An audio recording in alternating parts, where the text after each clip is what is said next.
Matapos nga po mga idol ang matagal-tagal na paghihintay ay sa wakas magkakaroon na rin naman ng signature shoes si Nikola Jokic. Yan naman ang ating unang storya na pag-uusapan at unang aalamin dito na susundan ko na rin ng pag-alam at pagkamusta kung nasa na nga ba si Ben Simmons. Pag-uusapan na rin natin ngayon ang naging offer ng Los Angeles Lakers na trade package para kay Zach LaVine. Kaya mga idol, tara, halina't alamin natin ang buong detalye niyan.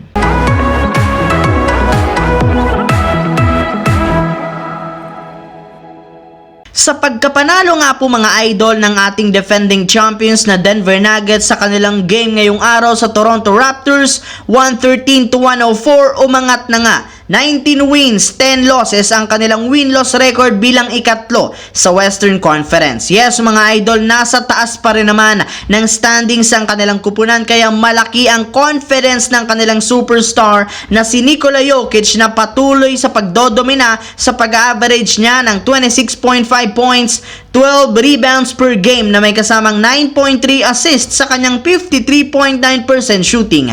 And speaking of Nikola Jokic mga idol, may lumabas nga pong balita ngayong araw na pumirma na nga po ito ng multi-year deal sa Chinese shoe brand na 361 degrees. Kaya dahil dyan, siya na nga po ang magiging bagong global face ng nasabing shoe brand na ito kasama ang kanyang teammate na si Aaron Gordon na meron na rin namang ang signature shoes dito. Inaasahan na rin naman na maglalabas na rin naman nga po si Nikola Jokic ng kanyang sariling signature shoes sa mga susunod na buwan. Samantala, pumasok naman tayo sa ating pangalawang storya sa pag-alam at pagkamusta kung nasa na nga ba ang isang Ben Simmons. Dahil nga po mga idol sa pagkatalong muli ng Brooklyn Nets ngayong araw kontra sa New York Knicks at pagkakaroon nila ng 4-game lose streak, may ilang mga fans ang kanilang team ang nagtatanong, nasa na nga ba ang kanilang dating superstar na si Ben Simmons? Bakit hindi ito naglalaro ngayon? Para nga po sa kaalaman ng lahat,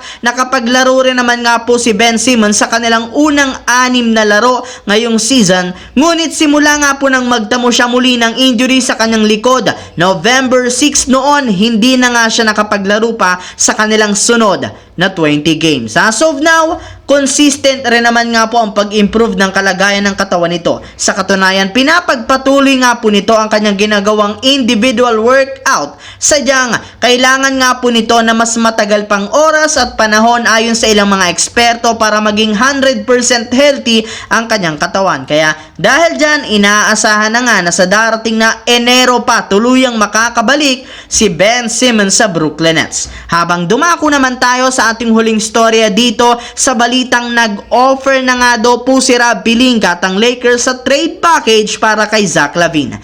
Maliban nga po mga idol sa pagbagsak ng Lakers 15 wins, 13 losses na record sa West, isang beses lamang nga silang nanalo sa kanilang huling 5 laro ngayong season matapos magkampiyon sa in-season tournament.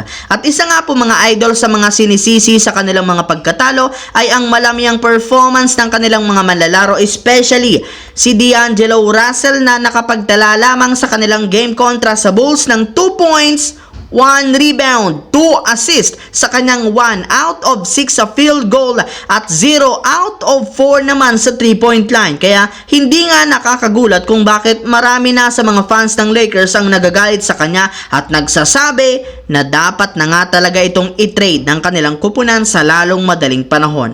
At base nga po mga idol sa pinakahuling inilabas na balita ni Jovan Bohan ng The Athletic, tuluyan na nga pong inoffer ng Lakers si D'Angelo Russell sa Chicago Bulls para makuha si Zach LaVine. Yes mga idol, si D'Angelo Russell lamang at hindi si Austin Reeves ang gustong ibigay ng Lakers sa Chicago Bulls. Yes mga idol, mas nagiging desperado nga po ngayon ng Lakers na gumawa ng trade para makakuha ng mga bagong player. Sa katunayan, trending nga sa social media ang video ng pakikipag-usap ni LeBron James sa ilang mga players ng Chicago Bulls na nakadikit sa Lakers katulad na lamang ni Zach LaVine. Kaya di na nga po naiwasan pa ng ilang mga fans na maghinala na nagsisimula na nga pong gumalaw o mag-recruit si LeBron James para mapalakas ang Los Angeles Lakers. So yun lamang mga idol ang ating bagong balita ngayon dito na ating pinagkwentuhan ngayon. Once again, this is your J-Zone TV. Huwag kalimutang mag-like at syempre mag-subscribe na rin, pindutin ang notification bell sa akin channel para lagi kayo maging updated sa mga videos na pinapalabas ko. Isang malaking shoutout sa lahat ng solid J-Zone TV dyan. Maraming salamat mga idol.